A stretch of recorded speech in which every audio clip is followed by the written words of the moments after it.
Ya,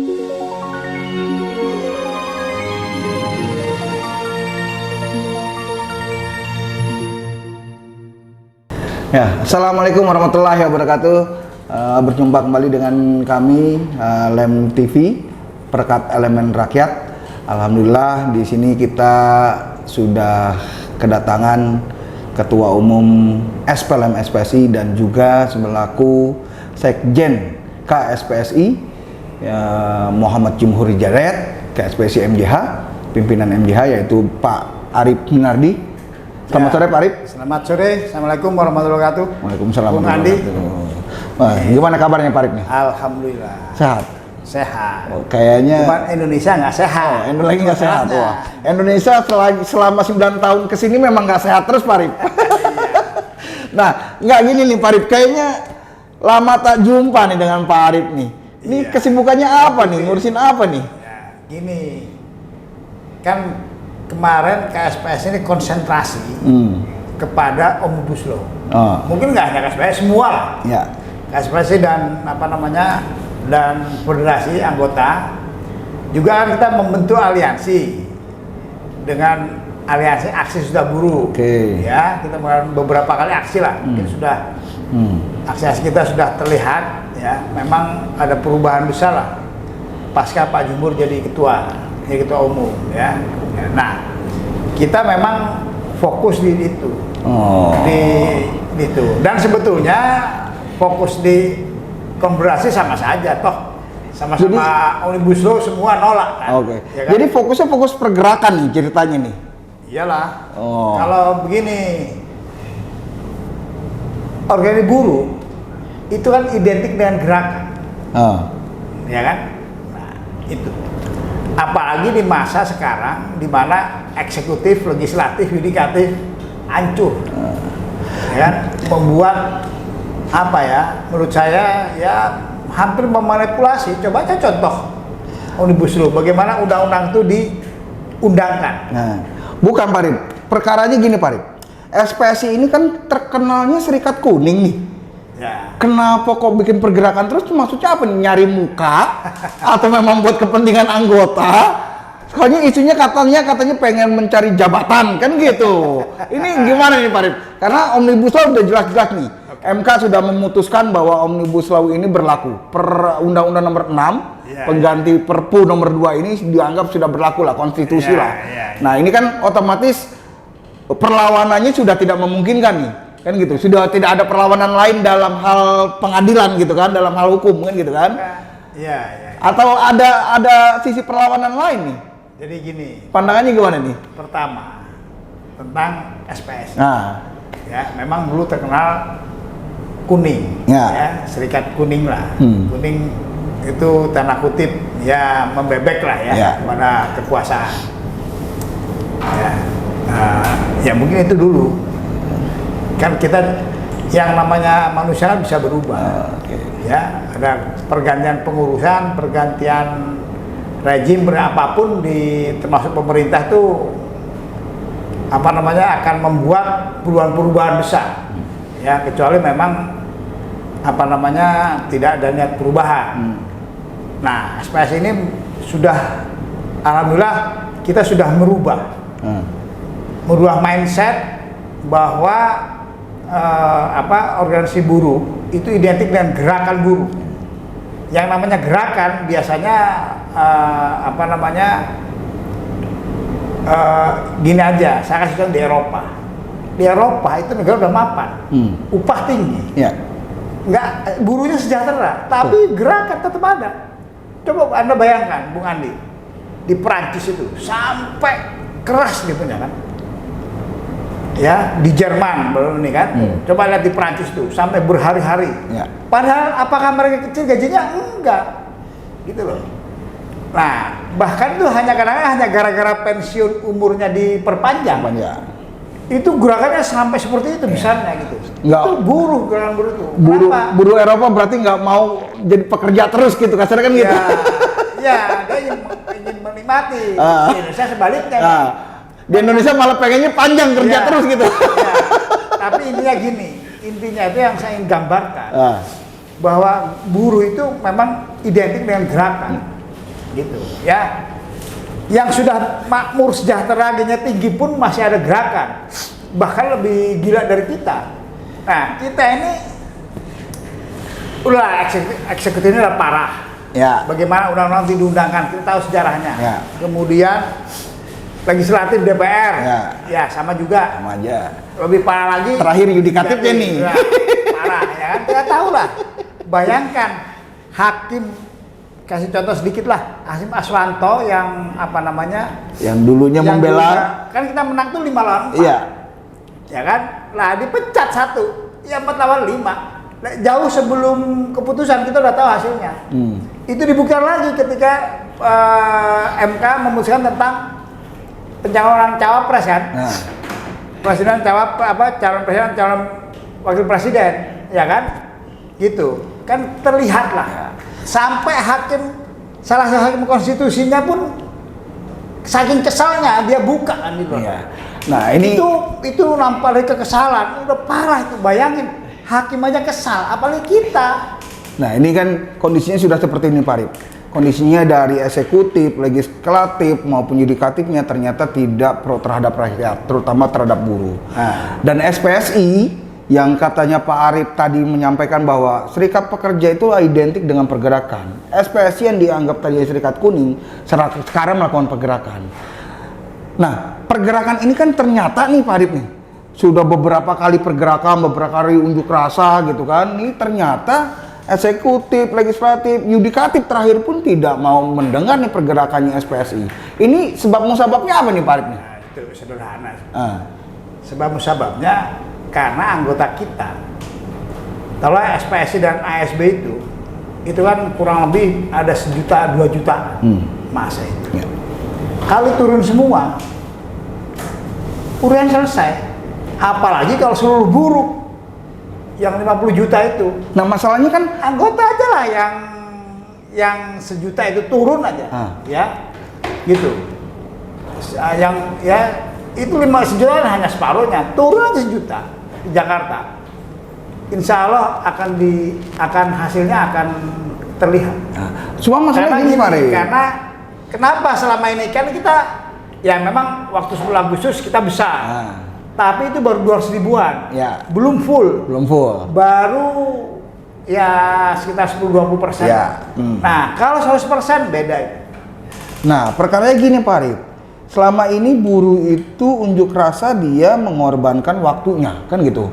Ya. Waktu dia kerja dia mengorbankan dengan cara cuti, dengan cara alfa ataupun ya anggaplah dispensasi yang paling enaknya gitu kan. Ya. Nah, kalau dia terus-terusan unjuk rasa, terus-terusan demo, kan ada ketakutan sendiri nih oleh mereka nih.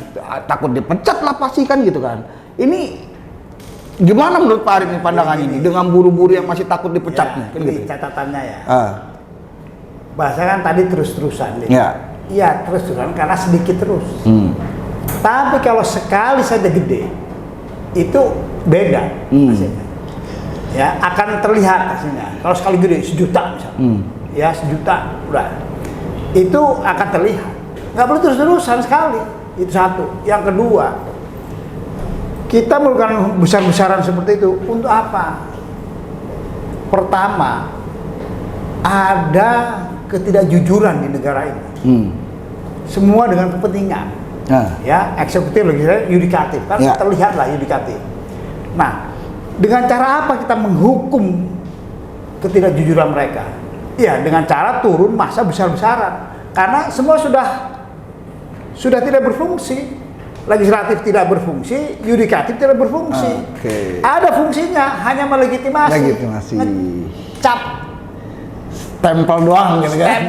Tukang stempel kasar gitu. Karpet kepada oligarki loh bahasanya gitu kan. Iya. Kekuasaan kan sekarang identik kekuasaan ini kan tanda kutip dikendalikan oleh oligarki. Distempel oleh legislatif, oleh yudikatif secara hukum. Itu siapa yang menghukum mereka? Kalau kayak gini, yang menghukum massa. Nah, massa itu siapa? Ya bisa mahasiswa. Ya menurut saya sih gerakan buruh yang jelas, terkoordinir. Kita punya anggota jutaan, ya kan gitu. Itu kalau turun semua, kita harus menghukum mereka, memberikan sanksi kepada mereka. Nah, kenapa besar-besaran? itu agar mereka merasa terancam, gitu loh. Kalau misalkan semua berhenti, pabrik berhenti, ekonomi berhenti, ya terpaksa. Berarti bisa saya catat bahwa Omnibus Law ini bisa dicabut, gitu kan? Kalau memang buruh turun semua. Ya, tidak bisa dijamin. Oh. Tapi sekarang ya kalau yang turun 7 juta di Jakarta, apa presiden nggak tergerak? Ya, semua. Tapi presiden kayaknya udah buta dan tuli kayaknya Pak Arif nih. Itu kan karena masa kita cuma 10.000. Oh gitu. Oh karena 10.000, 3.000 itu jadi buta dan tuli gitu ya. Ini dan orang ada yang takut kenapa PHK, enggak.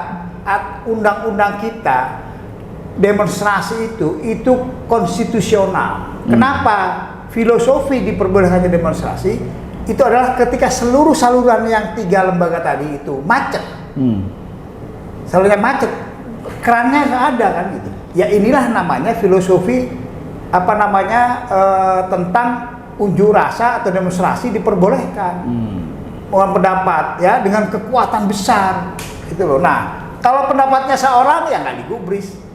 2-3 orang sama 1.000 ya nggak digubris. Tapi kalau jutaan, mikir kan, oh berarti memang bener. Saya salah nih, kalau diterusin ya nggak jalan ekonomi, berhenti. Ada ancaman. Baru itulah namanya itulah gerakan buruh.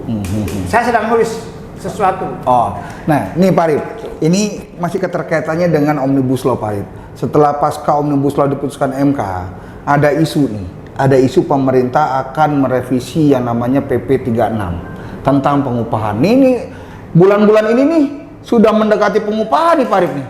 Ya. Ini apakah akan sama persis dengan Omnibus Law dalam arti gini Pak Arif? Kita buruh menolak tapi tidak akan didengar. Ya. Itu gimana Pak Arif? Pandangannya Pak Arif? Ya, jadi gini, saya harus hargai Menteri Tenaga Kerja. Wida Fauzi itu ingin merubah. Ya. Memang rumusan yang terakhir itu lebih baik daripada PP 36 yang sebelumnya kan, yang naiknya di bawah 1%. Kalau sekarang kan sudah di atas 1%. Ada yang saya hargai. Hanya saja niat baik kalau dilakukan dengan cara yang tidak baik, cara yang kurang baik juga, itu juga akan tetap aja menimbulkan masalah. Itu satu ya. Nah, ada cara di sini. Yang kedua, ya, ini kan gini. Dulu PP 78 kan presiden Pak Jokowi juga. Ya. PP 78 itu kan kenaikan upah minimum, bukan kenaikan sebenarnya, penyesuaian upah minimum itu inflasi plus pertumbuhan. Ya, PP 78. Nah, sekarang inflasi plus pertumbuhan tapi pertumbuhannya dikunci. Ya. Maksimal 0,3 gitu loh. Nah, ini kan terjadi perdebatan lagi. Yang kedua, mereka menghilangkan makna musyawarah Dewan Pengupahan itu. Kalau gitu ngapain ada Dewan Pengupahan? Bubarin aja itu. Ya kan? Ya. Gitu. Nggak ada gunanya musyawarah ini gitu loh. Nah, disitulah esensi dari bagaimana mencari solusi yang terbaik itu dengan cara-cara yang baik. Kalau selama ini nggak ketemu, ya mungkin yang mimpinnya nggak bisa. Kalau yang mimpin bisa, ketemu lah. Masa kita juga mikir dong pengusaha itu, ya kan? Pengusaha itu mampu atau tidak. Saluran pun ada salurannya, kalau tidak mampu bisa mengajukan gitu loh.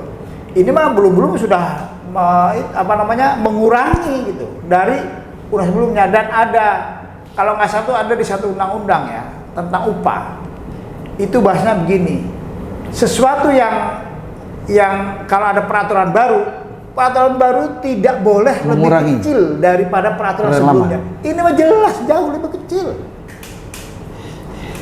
Udah, berarti kira begitu ya, itulah masalah-masalah utamanya. Ya mudah-mudahan mereka mendengar kita. Nah, ini kayaknya pasti akan didengar Pak Arif.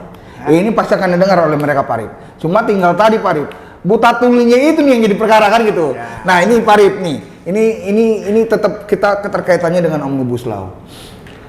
Selama ini buruh dikenal dengan hanya memikirkan perutnya sendiri, hanya memikirkan klaster tenaga kerjaan. Apakah betul nih Pak Arif? Karena kan Omnibus Law ini ada 11 klaster nih Pak Arif, gitu kan? Iya. Karena di mata masyarakat lain, buruh mah egois, mikirinnya hanya kelas tenaga kerjaan, nggak mikirin yang lain.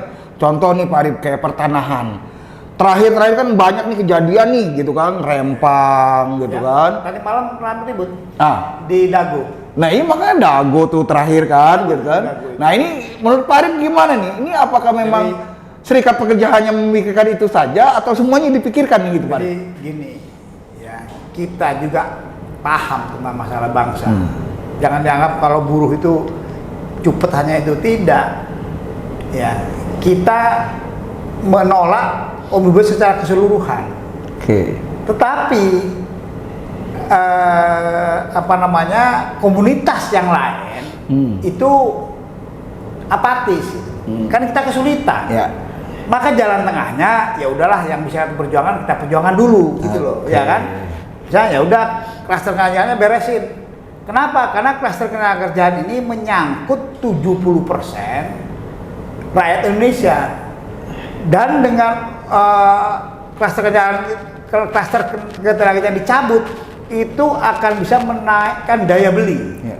Nah, daya beli 70% kalau naik, seluruhnya akan kena.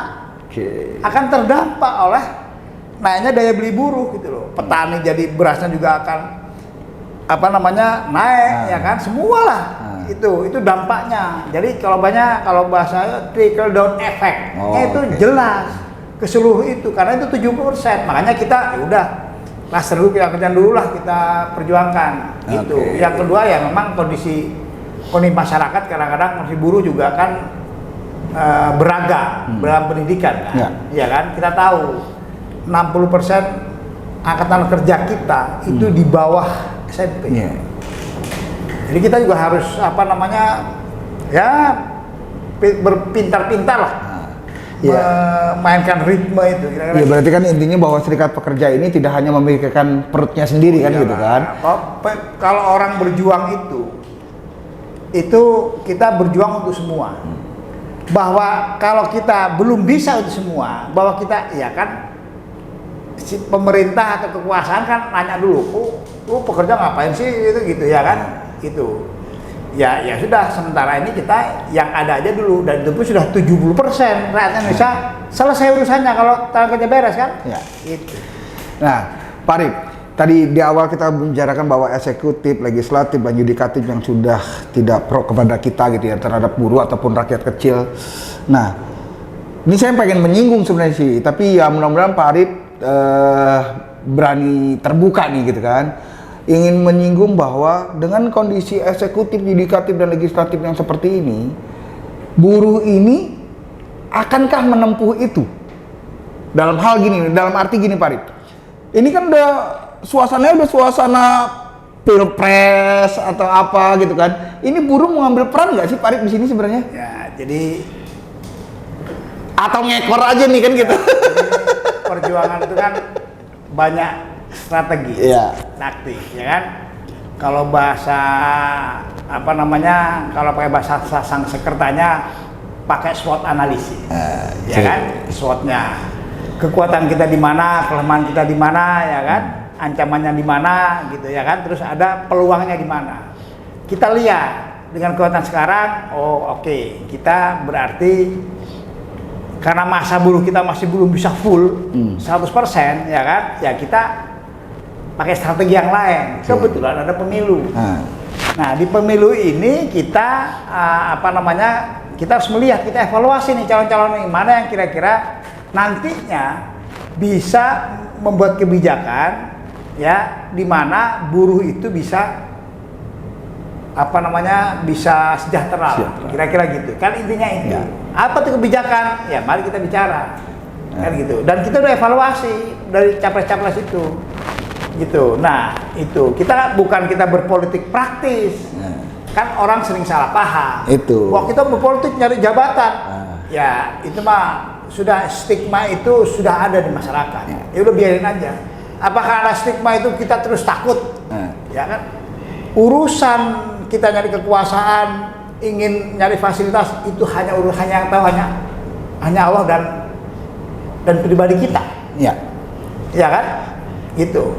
Kalau bicaranya ke agama itu. Dan agama memerintahkan kita untuk mengingatkan kekuasaan. Kalau perlu kuasa itu diambil oleh orang soleh. Apa saya nggak soleh? Ya saya nggak, hanya Allah yang tahu kesalahan seseorang. Tapi orang bisa menilai, gitu loh, ya kan, kira-kira gitu. Makanya dalam hal ini strategi kita sekarang adalah karena sekarang sudah ke pemilu dulu, ya sudah. Pemilu itu kan sebetulnya perjuangan paling ringan, menganalisa mana yang bisa membuat kebijakan bagus, kemudian anggota tidak perlu demo kan. Paling kalaupun kita kampanye apa ya di hari Sabtu atau Minggu. Enggak, ini perlu itu kan. Ini nggak takut dibohongin nih, Farid. Nggak takut dibohongin sama calon-calon nih. Ini. Karena kan kalau belajar dari pengalaman yang lalu-lalu kan gitu. Ya. Ada salah satu mendukung presiden ini A, B, C, D gitu kan. Udah jadi ternyata. Ya, jadi gini. Kita kan berprasangka baik bahwa para calon ini ingin membangun bangsa. Ya. Iya kan? Kan kita nggak tahu, hati sekali hanya Allah yang tahu. Ya. Kalau ngomong kan manis semua. Ya kan? Nah, kita kan menghukumi orang, itu kan yang keluar dari mulutnya. Ya. Yang keluar dari kebijakannya yang ada, bukan menghakimi atau menghukumi dari hatinya. Hati kita nggak ngerti. Wah, orang ini nyari jabatan aja nih, orang pingin kekuasaan aja, gitu. Kita nggak tahu hatinya dia. Bisa jadi hatinya ingin membangun, kita nggak tahu. Memang yang jadi masalah kita ini, selama bangsa ini mulai merdeka, ya kan, kemudian ada para pemimpin, ada anggota DPR dan lain-lain itu, memang contohnya buruk. Aktivis DPR semua contohnya buruk, mayoritas ya, tidak semua. Yang contohnya baik hanya segelintir gitu, ya itulah. Contoh buruk inilah yang membuat orang trauma, gitu. Tapi itu tidak boleh kita putus asa. Ya itulah fungsinya kan, karena kita beragama, kita punya Allah. Ya mungkin Allah masih menghukum kita, tapi kita harus berupaya terus. Nggak perlu takut nanti gimana kalau dia bohongi lagi, ya kita demo lagi gitu. Gitu. Sederhana aja kan. Ingat ya, saat ini kita juga sedang berusaha menyadarkan pekerja ini agar seluruhnya ketika kita turunkan dan kita halal prinsip tentang buruh, nggak usah takut PHK. Kalau yang prinsip loh ya, kayak sekarang nih, nanti Anda juga buruh itu akan PHK juga. Orang sekarang, orang hubungan kerja aja sudah bebas kok, nggak kontrak outsourcing bebas. Logikanya saya pengusaha, ngapain saya pakai karyawan tetap? Kalau mau PHK harus bayar pesangon, tunjangan-tunjangannya harus bayar lah yang banyak. Kalau kontrak harus macam-macam putus. Yang kedua, order sedang sepi, putus. Order sedang banyak, dia ambil karyawan, untung gede. Begitu sepi, putus. Kan enak di pengusaha. Tapi masyarakat kita berpikirnya nggak begitu, Farid. Masyarakat kita tuh berpikirnya ini rakyat kita nih, rata-rata nih yang saya tangkap nih. Yang penting kita masih bisa kerja, masih bisa makan. Itu gimana tuh pandangannya tuh? Jadi kalau pandangan itu kita nggak bisa menyalahkan. Tapi pemimpin negara, pemimpin bangsa, aktivis, dia harus tahu. Dialah yang membuat orang tuh sejahtera, meningkatkan taraf hidup rakyatnya. Kalau pandangan itu ya orang putus asa itu namanya. Ya. Bukan kemudian kalau kita ingin lebih tinggi, tidak mensyukuri, beda. Mensyukuri itu yang ada kita syukuri. Tapi dalam Al-Quran itu harus disebutkan kan, kalau hari ini tidak lebih baik dari hari kemarin, ada yang merugikan ya. Wal as, ya, yang lebih husn itu ya kan. Apabila Anda hari ini tidak lebih baik dari kemarin, itulah orang-orang yang merugi. Jadi kita mensyukuri yang ada, mensyukuri dapat, alhamdulillah masih bisa dapat gaji, dapat ini kan gitu. Tapi apakah setelah itu puas? Ini bukan masalah puas tidak puas. Mensyukuri kita syukuri, tetapi kita ini mengingatkan kepada para pemimpin bangsa, sebetulnya rakyat kita harusnya tidak ada yang miskin. Sumber daya alam kita luar biasa, ya kan? Itu dikeruk habis-habisan pun masih bisa hidup orang. Coba bayangin kalau dikelola dengan benar. Itulah fungsi dari gerakan buruh itu. Begitu Bu. Nah, ya kan? Terakhir Pak Arif. Terakhir, ini menyangkut tadi, Pak Arif tadi menyebutkan politik praktis, bahwa kita buruh ini jangan takut kalau berpolitik praktis. Nah, bukan politik praktis, berpolitik. Berpolitik, oke. Kalau politik praktis itu orang masuk partai, gitu. jadi legislatif, ya kan, jadi wali kota, itu kita politik praktis. Oke. Nah, tapi itu juga kalau buruh kan, kalau itu organisasi mensilahkan kepada anggota yang ingin jadi anggota DPR, jadi wali kota, jadi gubernur, jadi presiden, itu silahkan. Itu praktis. Tapi organisasi itu berpolitik. Nah, Pak Arif, kan ini menyinggung itu tadi masalah politik-politikan nih Pak Arif. SPSI itu terkenal pelangi Pak Arif. Tapi ternyata dengan dipimpin oleh Pak Jumhur dan sekarang sekjennya Pak Arif, SPSI berbeda nih. Berbeda dalam arti bahwa berani menentukan sikap nih, tidak pelangi lagi nih untuk perihal Pilpres. Berani menentukan sikap bahwa mendeklarasikan mendukung seseorang. Amin gitu kan. Ini apakah nggak takut kehilangan anggotanya yang tidak pro terhadap Amin nih gitu loh. Gini, saya koreksi dulu. SPSI nggak pernah pelangi. Zaman Yoris mendukung. Yoris waktu itu mendukung Jokowi kan. Ya kan? Hanya saja bedanya zaman itu, waktu itu di zaman Pak Yoris itu, Pak Yoris mendukung itu tanpa melalui rapat. Ya, juga organisasi buruh yang lain mendukung, yang atau mekanismenya. Tapi sekarang SPSI, ya, ketika mengasih deklarasi mendukung misalnya Amin kemarin ke SPSI ya, coba lihat prosesnya. Ya, kita serap dari bawah seperti apa, ya kan? Kemudian lihat tentunya, kemudian kita rumuskan di dalam rakernas. Dan di rakernasnya pun rakernas diperluas. Jadi lebih banyak yang ikut itu. Mulai perwakilan daerah semuanya, kan? Sampai tingkat cabang. Sampai tingkat cabang, sampai tingkat daerah lah. Artinya kita membuat sesuatu itu melalui mekanisme yang benar. Kalau mekanisme yang benar berarti ada legitimasi. Ya ada 1-2 yang protes itu biasa. Demokrasi itu. Demokrasi itu 1-2, Pak saya nggak, ya silahkan, nggak masalah. Tapi secara organisasi, KSPI sudah menyatakan sikap. Dan sikap itu juga tidak datang begitu saja, melalui analisa. Saya dengan Pak Jumhur itu kalau Anda tahu, rame itu, ada debat yang panjang sebelum kita memutuskan sesuatu, gitu ya. Saya dengan ketua umum, kemudian di rapat pengurus, ya kan, di obrolan sehari itu terjadi perdebatan. Kenapa sih ini? Kenapa ini? Kenapa gitu?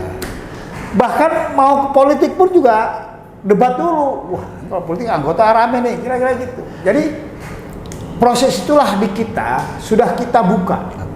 Nah, itu menyinggung tentang pemerintah tadi ya. Upah dia dia tidak melakukan proses itu. Proses keterbukaan, diskusi panjang gitu loh. Gitu. Kemarin saya di LKS sudah saya ingatkan. Oh, Pak Arif salah satu LKS ya? Ya, LKS sudah saya ingatkan, jangan seperti kemarin. Kita benar-benar buka. LKS ini nggak hanya berfungsi, kemudian Anda membuat peraturan, entah permen, entah PP, entah undang-undang, draft dikasih, hari itu juga dibahas, selesai. Nggak begitu. Ada proses. DPR pun satu undang-undang itu prosesnya panjang. Lah ini langsung main begitu nggak bisa. Ini skepnya presiden LKS. Makanya saya ingin meluruskan ini.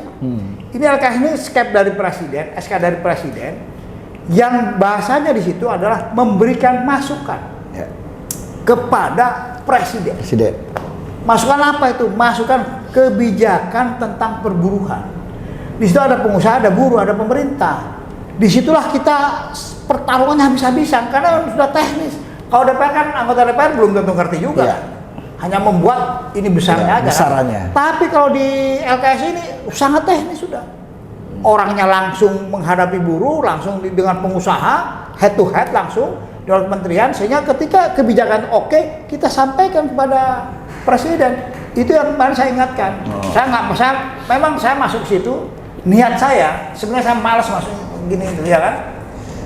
Ya, tapi nggak boleh itu dibiarkan. Karena ini lembaga yang sangat mulia. Coba bahasanya. Ya, LKS tripartit itu. Forum komunikasi, ya. Forum konsultasi, forum komunikasi, forum musyawarah antara pekerja, pengusaha dan pemerintah. Ada pemerintah di situ sebagai pembuat kebijakannya. Coba bayangkan, itu udah dipersempit teknis. Kalau DPR kan enggak, DPR kan sangat luas. Siapapun yang punya uang, punya masa, ngerti atau enggak bisa menjadi anggota DPR. Tapi ini tidak. Nah, ini harus dimanfaatkan. Nah, saya sudah mulai ingin merubah itu. Memang hamanya banyak. Kemarin saya sampaikan itu. Terus sih maunya apa? Kasih aja. Oh, banyak, nanti saya kasih. Kita berbicara itu ada tanggung jawabnya. Kita siapkan semua draft-draft untuk perubahan itu. Tertarik nih kawan tentang LKS, tapi tidak kali ini kita bahasnya. Ya, periode selanjutnya untuk LKS ini. Karena ini bicaranya tentang kebijakan pemerintah kawan. Tentang kebijakan pemerintah, ternyata SPSI tidak hanya sekedar unjuk rasa, demo, tapi duduk juga di dalam forum LKS yang dimana itu membuat kebijakan. Salah satunya Pak Arief memang kebetulan di sini. Nanti kita akan membahas itu.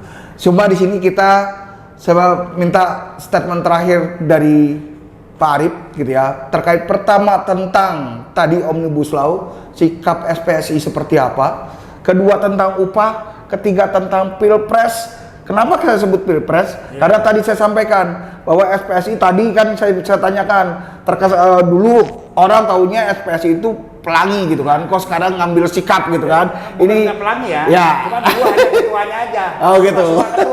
Gitu. Nah, silakan Pak Arief. 3 poin itu statementnya terakhir gimana Pak Arief? Terkait Omnibus Law, upah dan tentang Pilpres Pak Arief. Omnibus Law itu kita memang kalah, tapi tidak menyerah dan tidak akan pernah menyerah. Catat ya, kita tidak akan pernah menyerah. Akan berjuang terus siapapun presidennya. Ya. Itu tentang Omnibus Law. Dan itu akan perjuangan jalanannya akan lebih intens. Ya, tapi perjuangan hukum kita akan lakukan juga. Perjuangan hukum tuh ya kan kemarin mau judicial review formal ya, hukum formilnya. Setelah ini kan ada gugatan substansi, materi ya kira-kira gitu. Itu akan lakukan. Tapi kita lebih concern dengan gerakan. Kecuali presiden yang akan datang nih lebih mau komunikasi, konsultasi ya, kita cari penyelesaian lah. Kan kita juga nggak ingin menang sendiri lah. Ya. Kita juga ingin perusahaan untung, pengusaha untung, buruhnya sejahtera. Kan itu yang kita cari. Betul. Ya kalau nggak bisa berarti pemerintahnya dipertanyakan. Ya. Cara berpikirnya dipertanyakan. Ya kalau bahasa kasarnya bodoh lah. Oke. Ya kan? Oke. Yang kedua tentang masa upah. Upah itu sebetulnya lebih kepada sains, ilmu itu nggak perlu diperdebatkan panjang-panjang. Ilmu itu ya upah misalkan upah minimum apa sih upah minimum tuh? Kebutuhan fisik minimum. Kalau ekonomi meningkat ya bukan hanya kebutuhan fisik minimum, diberikan lagi tambahan-tambahan. Kan itu hanya masalah kondisi. Kondisi fisik bisa dihitung, kebutuhan fisik, kebutuhan orang bisa dihitung minimumnya, kemudian perekonomian maju tidaknya juga bisa dihitung sehingga itu bisa mengikuti kesejahteraan, ya kan gitu.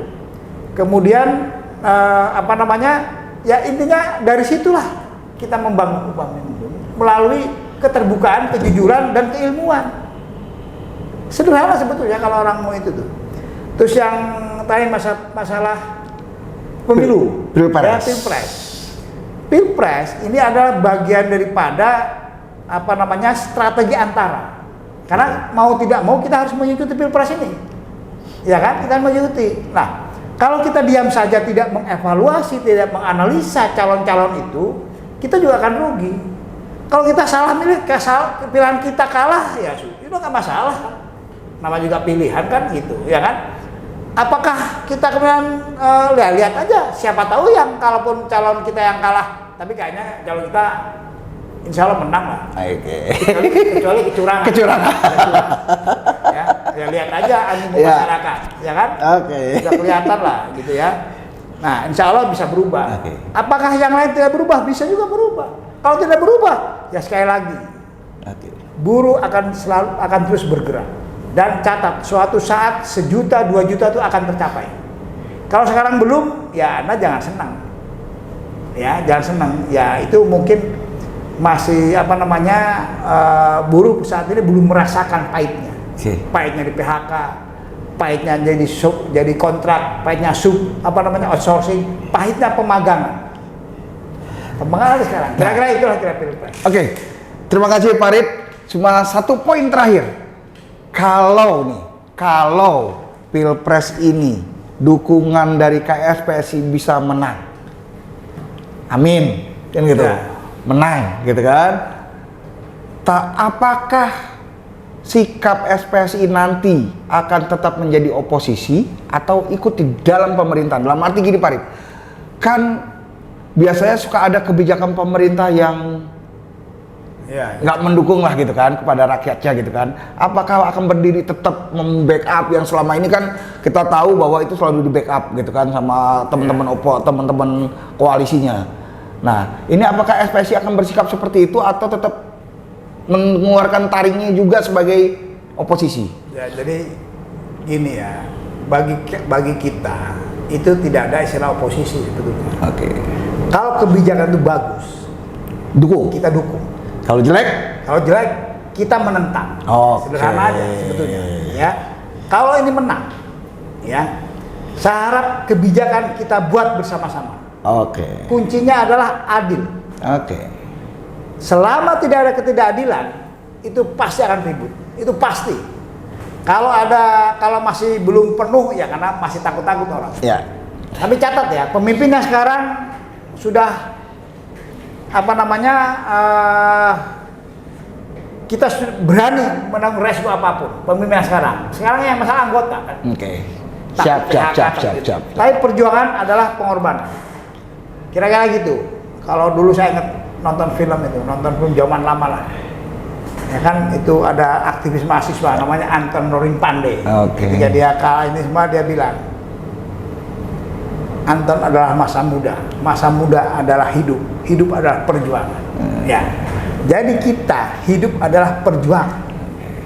Kira-kira begitu.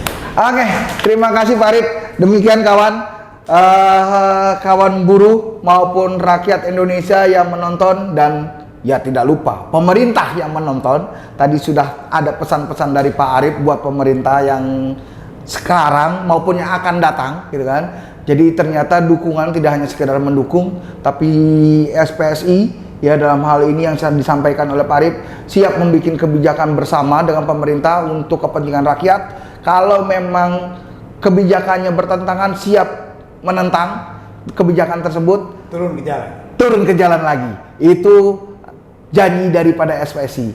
Mudah-mudahan kawan buruh bisa bersama dengan Pak Arif gitu kan, bisa bersama dengan koalisi poros buruh ya? Ya. Koalisi yang mendukung Anies apa namanya? Poros buruh. Kita namakan Poros Buruh untuk Perubahan. Oh gitu. Jadi Anies Amin 2024-2029. Amin. Untuk perubahan ya. Untuk politiknya adalah Poros Buruh. Karena ini lintas organisasi. Oke. Ya. Jadi ternyata membuat aliansi atau relawan, kalau bahasa politik sekarang relawan yang bernamakan Poros Buruh untuk Perubahan Anies Muhaimin 2024-2029. Demikian kawan, sekali lagi terima kasih Pak Arif atas waktunya. Untuk kali ini kita akan undang kembali Pak Arif untuk podcast berkelanjutan karena tadi saya janji tentang LKS, seru nih kalau masalah LKS gitu karena kebijakan kalau masalah LKS. Jadi panjang lah intinya kan gitu kalau masalah LKS. Demikian sekali lagi terima kasih. Saya akhiri, wabillahi taufiq wal hidayah. Wassalamualaikum warahmatullahi wabarakatuh. Lem TV, perekat elemen rakyat.